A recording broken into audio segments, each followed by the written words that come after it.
Yo, back in Chicago at the Revival, of course. If anybody's in Chicago and they want to come talk or whatever, just swing by here in the morning. I'm here at like 7 a.m. every day when they open, doing this stuff. Here's the thing. I want to answer this question. What is the best way to get over fear and procrastination when cold calling? When you're a comedian, when you are doing improv or something like this, you don't have time to consider your feelings. If you start doing that, you're dead. You're done. You're on stage. Everybody can see that you're losing composure. You're being anxious. You're like, something like this is falling apart. You're losing track of where you are. You can already feel the anxiety in my voice coming out. Here's the thing. If you're doing improv, I say first one, take an improv class if you're afraid of cold calling. Get on stage and actually get in front of people. Get right into the thing that scares you the most. Get a clipboard, go outside, take a piece of paper, and get 10 signatures from people you don't know who you just walked up to randomly.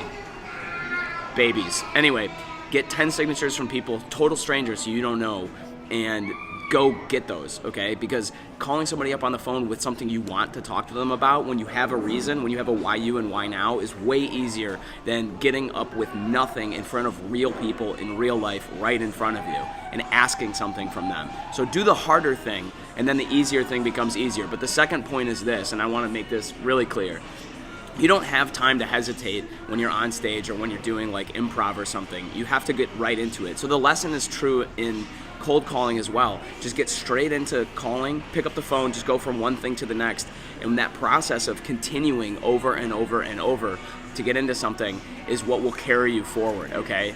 And if you have a bad moment, it doesn't matter because you're gonna already be dialing up the next number. You just go from one to the next, to the next, to the next, to the next. I mean, each one try to do well, but if you're afraid at this point, the main barrier to you being successful is your fear, okay? So don't try to focus on like, oh, I'm gonna make these individual calls successful. You can't do that yet because you're too afraid to be on stage. You understand what I'm saying? Like, if a comedian was coming to me and they were like just starting out with comedy and having a lot of trouble like being on stage and actually like delivering their material, I would say, look, listen, you should continue to write jokes, you should continue to try to refine jokes, but the main barrier to you being successful on stage right now is that you feel uncomfortable when you're on stage.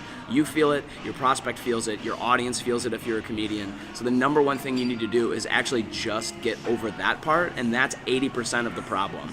Because once you're comfortable, it almost doesn't matter what you say. As long as you're able to help the other person feel comfortable with you on the phone, they're gonna actually have a chance to listen to what you have to say. But if you're coming forward with nervousness, if you're coming forward with, you know, these negative emotions, it's really going to be a problem. That's the biggest lesson from stand-up that's helped me succeed in cold calling. Because in stand-up, if you screw up in the first few minutes, if you're awkward, you got to be up there for another 4, 5, 10, 20 minutes, depending on what you have to do. But in a cold call, you hang up, you're done. The other person hangs up, you're done. You can move on. So the moment of pain that you're dreading or that you're feeling, that's avoiding, that's causing you to procrastinate, that's only over in a second. So the second part of this is this. You need to figure out what you have to do to overcome that procrastination and that fear. You need to come up with a powerful vision for yourself. You need to accept that it's scary, and then you need to move through it, okay? And you have the ability to do that. You have it because I've done it, because everybody else who's been successful has done it, and you're not weaker than them, you're more powerful than them. And the fact that you're even following this Quora question or you're watching this video right now means that you're actually committed to doing that.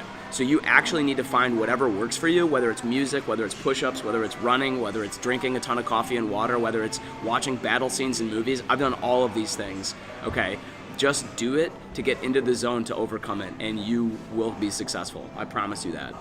So that was a lot for me today, but this is a topic I feel passionately about, and I think that if you're procrastinating, you are stopping yourself from being successful, okay? There's people who are ready to buy out there, and the only thing they need is a phone call from you to talk to them about it. So do that, and have fun while you're doing it. That's really the key to all of this.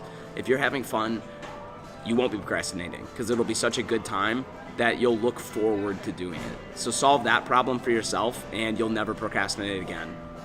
All right, take it easy, everybody.